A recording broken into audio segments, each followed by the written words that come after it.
Week 25, Day 4. We continue in our readings from 1 Kings, specifically chapters 20 and 21. And we see that, unlike some of the other kings that we have read stories of, where they've just had maybe a chapter or part of a chapter, we actually see a great more detail in the story of King Ahab. Not because he was good. In fact, he was considered among the most evil of all the kings, and we see his continued wickedness in the stories here.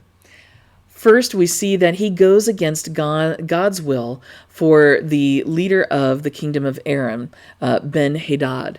And he does so for Israel's benefit, for the kingdom of Israel's benefit, but it goes against God's will. And so that is where we see the difference between good and evil, good and bad, in the judgments of these kings. It's not about political success. It's not about gaining notoriety or gaining money or even gaining power.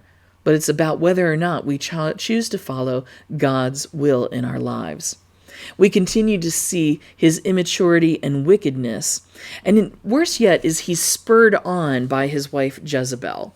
Jezebel was the daughter of a foreign king, and she had brought with her the worship of Baal and Ashereth, and she was insidious in trying to separate the people, Ahab included, away from the one true God.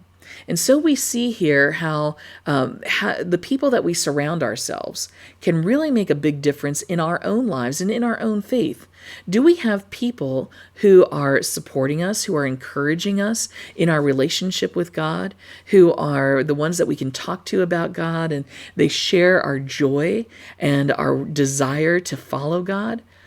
Or do we surround ourselves with people whom we struggle to keep our own faith because they're encouraging us to do things that are against the will of God?